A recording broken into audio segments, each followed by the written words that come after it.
Bapa dan Putra dan Roh Kudus. Amin.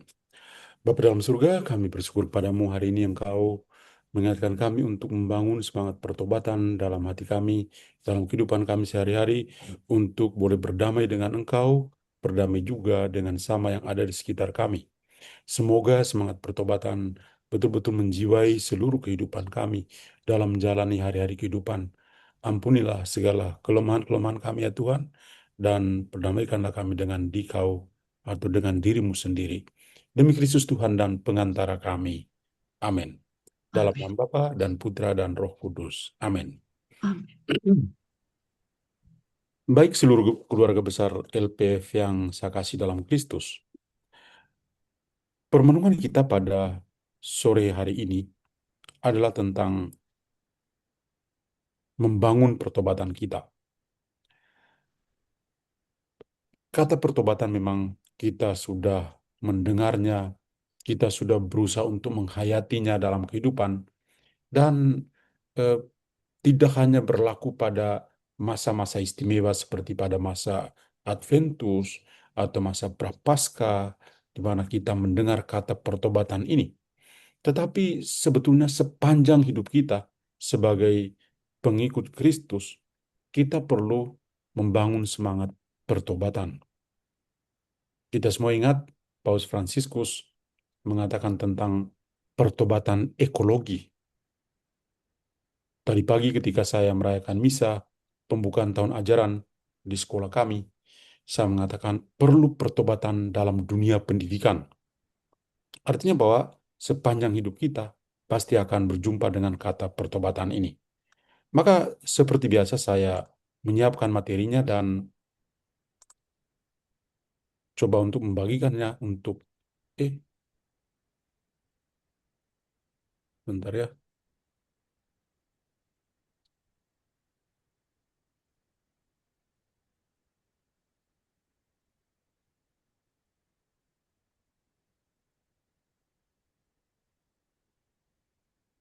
Ya, mari membangun pertobatan kita. Kita perhatikan pertama gambar yang saya tampilkan di sini. Memang sebuah gambar yang menarik perhatian kita. Bagaimana Tuhan Yesus itu menunjukkan wajah kerahiman dari Bapa kepada manusia yang paling lemah. Dia mengasihi mereka. Dan lihatlah bahwa manusia itu dengan penuh penyesalan atas dosa-dosa yang dilakukan, dan dia boleh menunduk ya sambil membuat penyesalan. Sementara Yesus dengan tatapannya penuh kasih.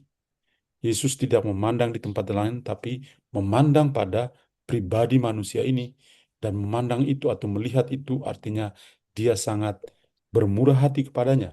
Dia sangat mencintainya. Nah, tentu saja hari ini eh, kita semua membaca teks Injil yang sangat bagus ya, berjumpa atau perjumpaan dengan Yesus yang benar-benar mau mengajak kita untuk bertobat. Dan Injil hari ini di Matius bab 12 ayat 38 sampai 42. Saya coba untuk melihatnya dari satu aspek, yaitu aspek pertobatan ini. Nah, ketika itu Tuhan Yesus dalam perjalanan, perhatikan wajah orang-orang ini. Mereka-mereka ini adalah orang-orang Farisi dan para ahli Taurat. Maka pada suatu ketika Yesus itu berjumpa dengan beberapa ahli Taurat dan juga orang-orang Farisi, dan ketika berbicara dengan mereka, mereka lalu menunjukkan hati mereka yang keras. Mereka itu boleh dikatakan tidak percaya sepenuhnya, bahkan tidak percaya pada Yesus. Mereka juga lalu ingin melihat tanda mana yang Yesus bisa tunjukkan sebagai Mesias. Dan inilah yang menjadi intensi mereka ketika bersoal jawab atau berbicara dengan Yesus dalam perjumpaan itu. Dan apakah Yesus lalu menggubris atau mengikuti alur pertanyaan dari para ahli Taurat dan orang-orang Farisi ini? Tentu saja tidak. Para ahli sudah pakar dalam bidang Taurat, tapi ternyata pemahaman mereka tentang Yesus Sang Mesias itu belum sampai pada level yang sempurna. Maka Yesus lalu punya reaksi. Sekurang-kurangnya ada 3 reaksi yang dia tunjukkan. Reaksi yang pertama, itu Yesus berbicara tentang tanda Yunus. Perhatikan gambar ini, ya, lukisan yang sangat bagus dari Yunus sendiri. Dan cerita tentang Yunus kita temukan dalam kitab Perjanjian Lama. Ketika para pemimpin agama menuntut tanda berupa mujizat tertentu untuk membuktikan bahwa Yesus adalah Mesias, Tuhan Yesus lalu menawarkan satu tanda yang mereka semua tahu, yaitu tanda Nabi Yunus. Dan Yesus mengatakan sama seperti Nabi Yunus itu berada di dalam perut ikan yang besar selama 3 hari, demikian juga Yesus sendiri sudah melihat ke depan. Yesus sudah punya visi ke depan bahwa pada saatnya nanti dia juga akan menderita, wafat, dan bangkit pada hari yang ketiga. Dan tentu ini ya yang kita imani. Maka Tuhan Yesus jauh sebelumnya itu sudah eh, memberikan pemahaman kepada para ahli Taurat yang sebetulnya sudah tahu ya cerita-cerita tentang Yunus ini dalam dunia Perjanjian Lama. Tapi Yesus sekali lagi membangkitkan pikiran mereka dengan contoh yang nyata. Kamu minta tanda, tidak ada tanda lain selain tanda Nabi Yunus. Kalau Yunus dalam perut ikan 3 hari, maka anak manusia juga akan bangkit pada hari yang ketiga.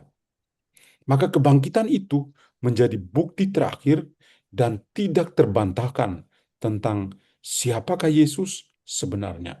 Yesus Sang Mesias itu dia tunjukkan salah satunya adalah dengan kebangkitannya. Ya. Lalu yang kedua adalah tentang pertobatan Niniwe. Yesus membandingkan para penduduknya dengan penduduk Niniwe pada zaman dahulu. Ketika Yunus berkhotbah kepada penduduk Niniwe, mereka lalu menyatakan pertobatan mereka. Raja itu menyerukan pertobatan, ya, bahkan ternak dan tumbuhan pun ya ikut berpuasa. Raja sendiri duduk di atas abu dan mengambil abu dan menaburkannya di kepalanya sebagai tanda pertobatan. Jadi dari leadernya yang paling tinggi atau pucuk pimpinannya itu merasakan pentingnya sebuah pertobatan. Maka dengan demikian, orang-orang di Niniwe juga menunjukkan semangat pertobatan mereka.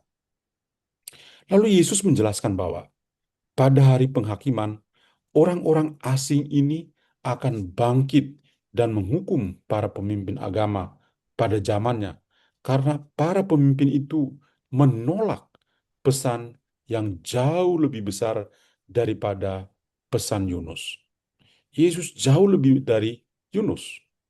Maka Yesus mau menyadarkan mereka, fokuslah pada dirinya yang ada di depan mereka. Tapi sayang sekali, hati mereka tertutup rapat. Reaksi yang ketiga, tentang kebijaksanaan Salomo. Dalam Injil hari ini juga, reaksi Yesus yang ketiga juga sangat penting.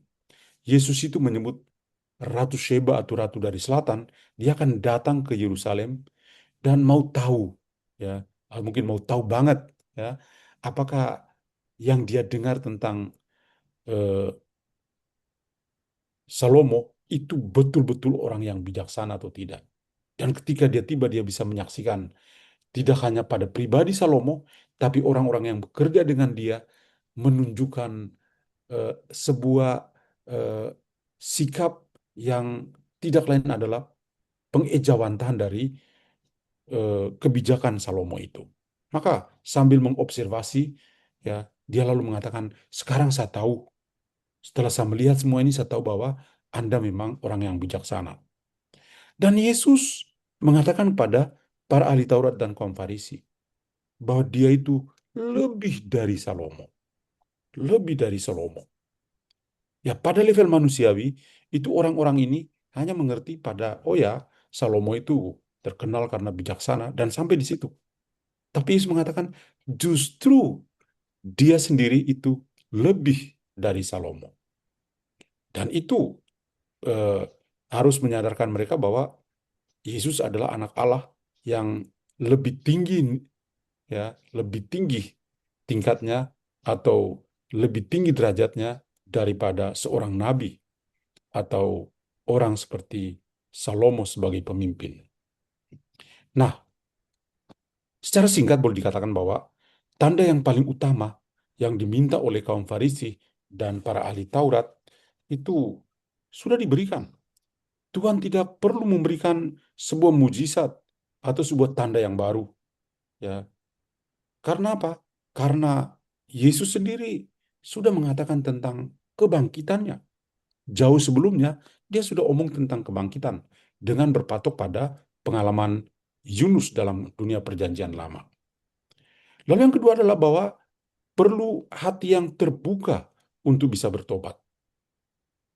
Orang-orang Farisi dan para ahli Taurat itu hanya bisa mengenal kitab suci dan isinya, tapi mereka sendiri sulit untuk menunjukkan pertobatan mereka di hadirat Tuhan. Maka eh, satu hal yang diminta oleh Tuhan ketika berbicara dengan mereka adalah bagaimana mereka bisa menunjukkan semangat pertobatan. Nah, tema inilah yang menjadi permenungan atau menjadi fokus permenungan kita pada sore hari ini. Nah, mari kita coba membangun pertobatan kita. Tadi saya katakan bahwa tema tentang pertobatan itu sepanjang hidup kita, tidak hanya pada eh, masa-masa khusus dalam liturgi gereja, tapi sepanjang hidup kita.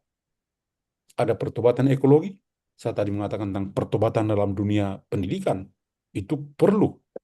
Nah, kalau kita berbicara tentang pertobatan, pertobatan itu suatu proses seumur hidup kita.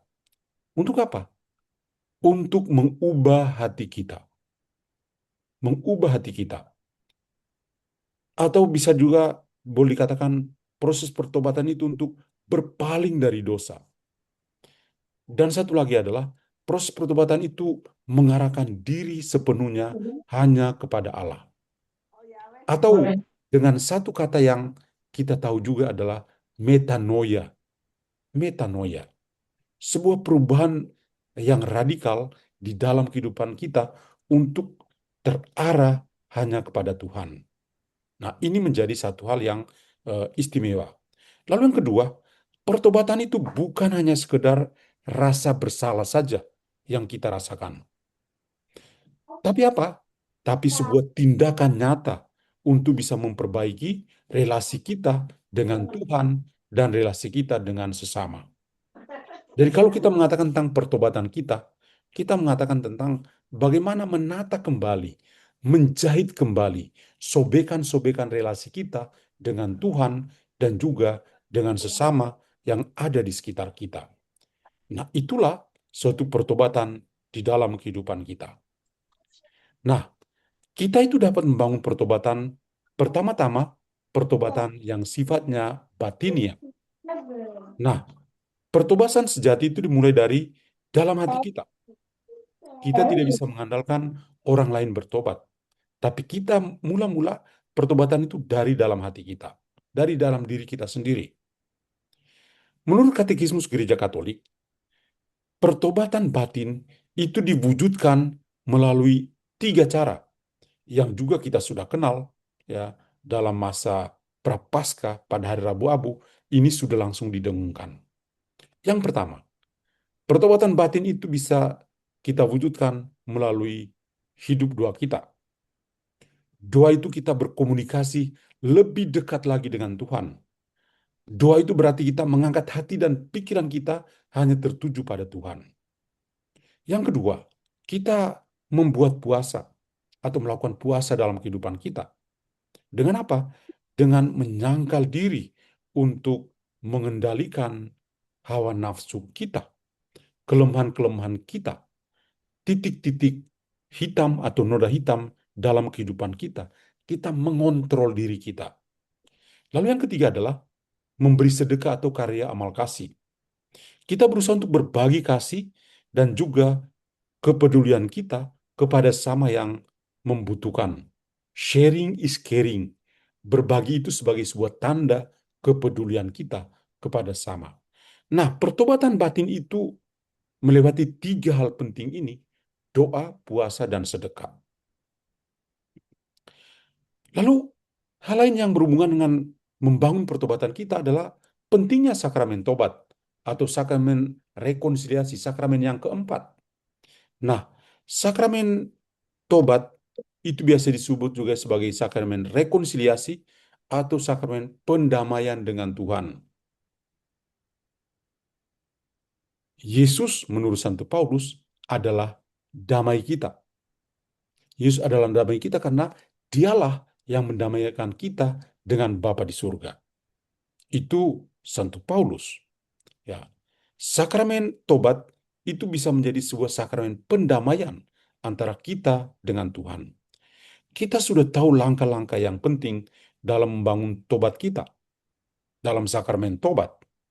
Banyak di antara kita mungkin mengaku dosa 1 tahun mungkin 2 kali, napas, Natal dan Paskah. Tapi ada orang-orang tertentu yang punya kebiasaan mengaku dosa entah mingguan, 2 mingguan, atau bulanan. Santa Teresa dari Avila bukan mengaku dosa mingguan, harian. Dia selalu mengaku dosa setiap hari dengan Santo Yohanes dari Salib. Nah, ada langkah-langkah tertentu yang memang kita semua sudah tahu, tapi kita orang Katolik mudah lupa. Maka saya coba tampilkan di sini. Untuk bisa mengaku dosa dengan baik, hal pertama adalah kita memeriksa batin kita. Kita tidak bisa ke sana duduk depan pastor untuk mengaku dosa, hanya seperti kita siram saja. Pokoknya gampang deh ke sana saya omong saja. Bukan, kita harus memeriksa batin kita. Periksalah batin. Dosa-dosa yang saya lakukan itu apa? Ya. Jadi kita ingat kembali dosa-dosa pribadi yang kita lakukan. Jadi jangan ingat dosa orang lain, dosamu sendiri. Karena itulah yang Anda akan akui. Lalu yang kedua, di samping kita memeriksa batin, tentu kita menemukan dosa saya ini apa saja ya. Lalu kita menemukan penyesalan kita. Kita menyesal, merasa sangat berdosa. Kita menyesal karena telah menyakiti hati Tuhan. Yang ketiga, kita membuat pengakuan dosa. Ketika kita mengaku dosa, kita jangan berpikir bahasa mengaku dosa depan pastor. Bukan. Injil Yohanes sangat jelas. Ya, kalau kamu mengatakan dosanya diampuni, dosa diampuni. Kalau tidak diampuni, dosanya tetap ada. Maka Tuhan itu bekerja melalui orang-orang tertentu yang ditabiskan di dalam gereja. Para imam dan para uskup itu mendengar pengakuan dosa. Para diakon itu belum. Ya. Jadi kaum tertabis, terutama para imam yang tertabis itulah yang mendengarkan pengakuan dosa kita. Kenapa kita tidak mengaku dosa langsung pada Tuhan saja? Tidak. Yesus omong dengan jelas kok. Tadi yang saya katakan dalam Injil Yohanes itu. Jadi pengakuan dosa itu kita mengakui dosa-dosa kita dengan jujur, dengan tulus. Bukan kita mengaku dosa, mungkin istri mengaku dosa suaminya. Pastor, sebenarnya saya tidak marah, tapi karena suami saya, maka saya marah. Yang berdosa itu you. Maka mengaku bahwa, pastor saya marah. Tidak perlu jelaskan, saya marah kan. Tidak. Pastor sudah belajar tinggi-tinggi, ngapain dijelaskan lagi? Pastor saya maki, itu dosa. Pastor saya mencuri itu dosa. Pastor tidak kena, curi apa? Siapa punya barang? Pastor bukan hakim untuk bertanya seperti itu. Jadi itu pengakuan. Kita mengaku dengan tulus depan seorang imam, dan pengakuan dosa yang baik itu kita mengaku dosa pada pastor yang mengenal kita. Yang mengenal kita. Tren orang Katolik adalah carilah pastor yang tua, sehingga kupingnya ya sudah mulai pikun, itu kita mengaku dosa. Salah. Kita mengaku dosa pada pastor yang sungguh mengenal kita, sehingga apa? Sehingga ketika dia memberikan nasihatnya, touch our heart, menyentuh hati kita. Kalau dia tidak kenal, dia ngomong saja, ya saudara begini, begini, begini. Tapi kalau dia kenal kita, dia sebut nama kita. Kemudian dia kasih nasihat, dan betul-betul touch, menyentuh hati kita. Karena pastornya kenal kita. Kita malah, pastornya kenal, malu ah. Janganlah, nanti dia akan ingat. Pastor, kami ini kalau mendengar pengakuan dosa, kami tidak akan mengingat kamu punya dosa. Ngapain ingat? Pastor juga punya dosa. Kalau Anda mengaku, kita percaya mengaku pada Tuhan, bukan pastor. Kemudian, niat untuk memperbaiki diri. Ini penting. Kita berjanji untuk mau berubah lebih baik lagi, tidak mengulangi perbuatan dosa. Dan yang terakhir adalah penitensi. Apa yang harus kita lakukan setelah pengakuan dosa?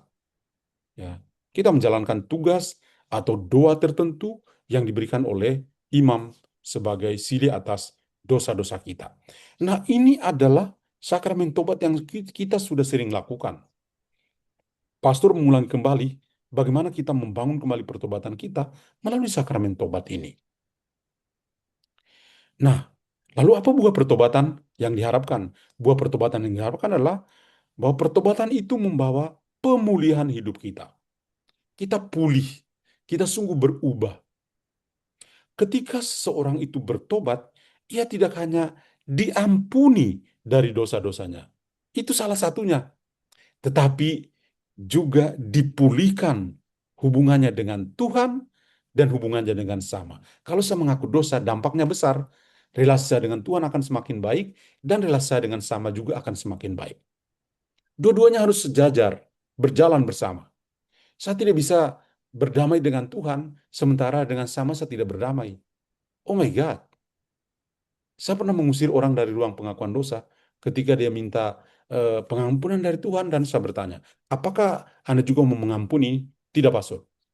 Saya tidak mengampuni. Oke, kalau Anda tidak mengampuni, Anda minta Tuhan untuk mengampunimu, tapi Anda tidak mengampuni orang, sorry ya, kamu keluar dulu, pikir-pikir dulu, baru masuk untuk pengakuan dosa. Karena kadang-kadang kita itu seperti itu. Mudah kita minta Tuhan mengampuni kita, tapi kita sendiri tidak mau mengampuni orang lain. Orang-orang LPF, ingat baik-baik itu. Jangan hanya minta Tuhan untuk mengampuni, tapi Anda juga harus mampu mengampuni. Pertobatan itu membebaskan manusia dari beban dosa, sehingga kita itu bisa bertumbuh dalam kekudusan. Buah dari pertobatan adalah kekudusan. Kita bertumbuh menjadi kudus. Jadi tidak hanya sekedar kita pergi mengaku dosa dan selesai, tapi kita itu benar-benar sadar dan mau berubah dan mau menjadi kudus. Nah, bagaimana dengan pengalaman rohani dari Santa Faustina tentang pertobatan ini? Ada banyak nomor dalam buku harian Santa Faustina yang berbicara tentang pertobatan. Ada nomor-nomor tertentu yang saya tampilkan di sini. Itu setelah ada doa, lalu ada sebuah refleksi yang sangat bagus yang Tuhan sampaikan kepada Santa Faustina. Misalnya di buku harian Santa Faustina nomor 1486. Ketika itu, setelah ada doa, lalu Tuhan Yesus berpesan, pesannya sangat bagus. Apabila engkau, Santa Faustina, apabila engkau mendaraskan doa ini dengan hati penuh sesal dan iman yang teguh atas nama orang-orang berdosa, aku akan menganugerahkan kepada mereka rahmat pertobatan. Santa Faustina menjadi saluran berkat bagi orang-orang berdosa. Ketika dia berdoa, maka Tuhan Yesus akan memperhitungkan pengampunan yang berlimpah kepada orang-orang berdosa. Kalau Santa Faustina itu Tuhan Yesus bisa jadikan seperti itu, kita pun Tuhan bisa menjadikan kita untuk bisa menjadi saluran berkat untuk pertobatan. Itu yang penting. Yang kedua, dalam buku harian Santa Faustina nomor 1448, Tuhan Yesus bersabda pada Santa Faustina, katakanlah kepada para pendosa, pada orang-orang berdosa, bahwa tidak ada seorang pun yang akan luput dari tanganku jika mereka lari dari hatiku yang berbelas kasih, mereka akan jatuh ke dalam keadilanku. Tuhan menunjukkan wajah kerahiman yang luar biasa. Orang-orang berdosa itu dia tidak usir, tapi dia menolong mereka, menyadarkan mereka untuk menjadi lebih baik. 1448. Lalu yang berikut ya, buku harian Santa Faustina nomor 1577. Yesus menjelaskan bahwa pertobatan adalah rahmat dan kerahiman dari kerahimanku. Demikian juga keteguhan hati. Jadi pertobatan adalah sebuah anugerah, sebuah rahmat istimewa dari Tuhan bagi manusia. Atau dalam Buku Santa Faustina 377, Tuhan Yesus menyatakan bahwa jiwa yang paling berdosa memiliki hati yang paling besar atas kerahimannya. Orang yang paling berdosa, itulah yang dicari oleh Tuhan untuk diselamatkan. Itu nomor 377 ini. Betapa indah ya kalau kita membuat permenungan-permenungan tentang kerahiman dari Allah yang diungkapkan secara sederhana dalam pengalaman rohani Santa Faustina ini. Maka apa yang harus kita lakukan? Yang pertama adalah kita kembali melihat gambar ini ya. Yesus memandang dengan penuh kasih dan membangkitkan pertobatan. Maka pesan pertama adalah pertobatan yang radikal, supaya semakin serupa dengan Kristus sendiri. Kristus bisa mengampuni orang berdosa, supaya mereka bisa bertobat. Kita pun perlu mengampuni, supaya orang itu bisa berubah. Injil kemarin sangat bagus, tentang lalang dan gandum. Ya, Injil pada hari Sabtu yang lalu ya. Ya, lalang dan gandum. Tuhan itu, bukan, kemarin hari Minggu, kesabaran. Ya, lalang dan gandum bertumbuh bersama-sama. Dan artinya orang jahat dan orang baik bertumbuh bersama. Diharapkan orang baik itulah yang akan mempertobatkan orang yang jahat. Itu yang penting. Jadi pertobatan yang radikal supaya kita semua itu semakin serupa dengan Kristus. Dan yang kedua adalah iman yang teguh kepada Kristus. Kita butuh iman yang teguh, iman yang radikal sampai ke akar-akarnya untuk bisa bersatu dengan Kristus sendiri. Maka lihatlah bahwa dalam kehidupan kita, kita benar-benar mau berubah, merajut kembali atau menjahit kembali sobekan-sobekan kehidupan rohani kita untuk menjadi sebuah bentuk pertobatan yang lebih indah di hadirat Tuhan. Amin. Marilah berdoa. Bapa dalam surga, syukur padamu. Anugerah pertobatan sangat kami harapkan daripadamu. Karena kami percaya Engkau sungguh baik hati kepada kami. Engkau menaruh belas kasih kepada kami, karena Engkau sendiri menunjukkan wajah belas kasih dari Bapa kepada kami semua. Semoga kami mampu untuk membangun pertobatan dalam hati kami, dan kami menjadi baru dalam dirimu sendiri. Terima kasih Tuhan Yesus, namun kami puji kini dan sepanjang masa. Amin. Tuhan bersamamu Dan dan bersama bersama roh. rohmu. Semoga Allah yang Maha Kuasa memberkati saudara sekalian, Bapa dan Putra dan Roh Kudus. Amin. Amin.